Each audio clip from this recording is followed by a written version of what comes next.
ღირებულებითი განათლების პროექტის ფარგლებში სასულიერო პირთა გადამზადების პროცესი მიმდინარეობს. საპატრიარქო ტახტის მოსაღდრის, სენატისა და ჩხოროწყუს მიტროპოლიტ შიოს ლოცვა-კურთხევით სხვადასხვა ეპარქიაში ღირებულებითი განათლებისა და სწავლა-სწავლების თანამედროვე მეთოდების შესახებ საბაზისო ტრენინგები ტარდება. გადამზადების პროცესი საპატრიარქოს საზოგადოებასთან ურთიერთობის სამსახურის ორგანიზებითა და განათლების, მეცნიერებისა და ახალგაზრდობის სამინისტროს მხარდაჭერით ხორციელდება.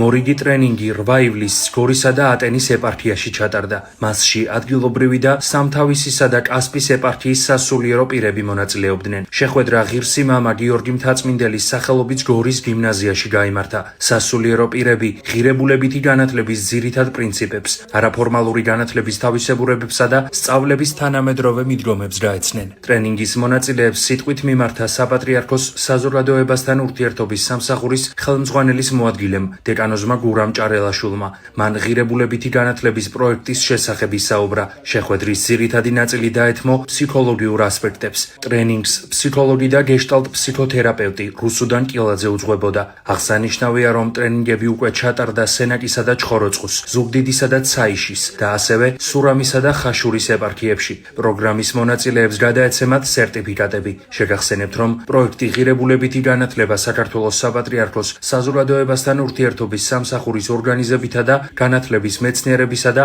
ახალგაზრდობის სამინისტროს მხარდაჭერით ხორციელდება. საპილოტედ შეირჩა თბილისის 25 საჯარო სკოლა, სადაც ღირებულებითი განათლების 40-მდე კლუბი ჩამოყალიბდა. ამ დროისთვის პროექტში 1000-მდე მოსწავლეა ჩართული. ღირებულებითი განათლების გადამზადების ტრენინგები უკვე ეპარქიებშია და მადლობთ ღმერთს, რომ ეს პროცესი ძალიან დიდი ინტერესით ვითარდება, ძალიან დიდი გამოხმაურება ეპარქიების მამებისაგან, ეპისკოპოსებისაგან, სასულიერო პირებისაგან და ვფიქრობთ, რომ სასარგებლო იქნება ეს პირველ რიგში ჩვენი მოზარდებისთვის, რომლებსაც შესაძლებელია შეხება ჰქონდეთ შემდგომ სასულიერო პირებთან. მინდა აღვნიშნო, რომ ამ ტრენინგში ჩართულია განათლების სამინისტრო, მასწავლებელთა გადამზადების ცენტრი, რა თქმა უნდა, ფსიქოლოგები, რომელსაც საკმაოდ გამოცდილება დაუგროვდათ ბავშვებთან, მოზარდებთან ურთიერთობებისა და სასულიერო პირები, რომლებსაც მეტნაკლებად შეხება აქვთ თავიანთ ეპარქიებში, სკოლებში, საკვირაო კლუბებში, საკვირაო სკოლებში და ასე შემდეგ. მნიშვნელოვანია ეს ტრენინგი, ვინაიდან გადამზადებული სასულიერო პირები მოსინჯავენ მათ შესაძლებლობას იმ სკოლებში, რომელსაც აქვს სურვილი, რომ მათთან ღირებულებითი განათლების კლუბი ჩამოყალიბდეს.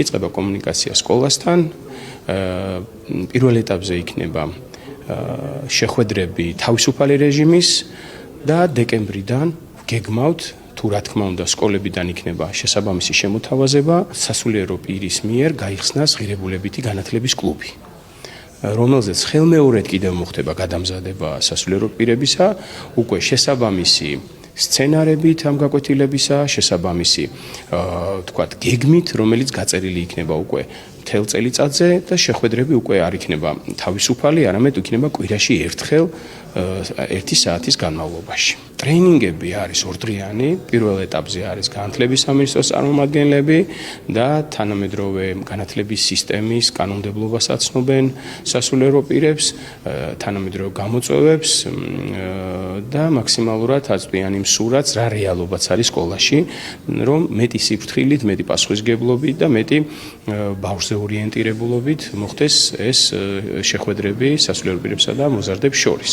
მეორე დღეს არის ფსიქოლოგის დღე, რომელიც ერთგვარად იმ სირთულეებს გააცნობს ჩვენ სასულიერო პირებს, რომელიც გარდატეხის ასაკში აქვს ბავშვს, ასევე თანამედროვე რეალობაში რა ფსიქოტიპია, ასე ვთქვათ, თანამედროვე მოზარდისა, საერთო შემაჯამებელი მაჩვენებლებით, ასე ვთქვათ, და მე გარკვეულ ინდივიდუალურ რეალობებს განიხილავენ, რაც შეიძლება მათ სკოლაში გამოწვევის სახით შეხვდეს. შემდგომ ჩვენი წარმომადგენელი იწყებს შეხვედრებს, ასე ხსნის, ასე ვთქვათ, შეხვედრებს და ბოლოს აჯამებს და მთლიანად სურათს აყალიბებს და ასევე სცემს პასუხს კითხვებზე, რა კითხვებიც გაჩნდა ამ ტრენინგების განმავლობაში სასულიერო პირებისა ამ ტრენინგის მიმდინარეობის შესახებ. ველოდებით ახალ განაცხადებს ეპარქიებიდან, ვინაიდან ამ ეტაპზე ეს რაოდენობა ეპარქიებისა ფაქტობრივად თითქმის მოვიცავით, 2 ეპარქია დაგვრჩა და ეხლა უკვე ახალი განაცხადების შესაბამისად სხვადასხვა ეპარქიებიდან, სადაც არ ჩატარებულა მსგავსი შეხვედრა, გეგმავთ, რომ ეს შეხვედრები და ეს გადამზადების ტრენინგები ჩატარდეს ყველა იმ ეპარქიაში, საიდანაც ინტერესი იქნება გამოჩენილი. ტრენინგი ეხება ძირითადად მოზარდების განვითარების ეტაპებს, რა კრიზისების დაძლევა უწევთ და როგორ მიეხმარონ სასულიერო პირები ამ კრიზისის დაძლევაში. გავაკეთეთ სხვადასხვა სავარჯიშოები, რომელიც დაეხმარებათ ნდობის მოპოვებაში, ამ ბავშვებთან კონტაქტში უფრო თქვა დაახლოვებაში და ასე შემდეგ, ემპათიის გამოხატვაში. სავარჯიშოები ზუსტად ამას ემსახურებოდა, სასულიერო პირები იყვნენ ძალიან ჩართულები.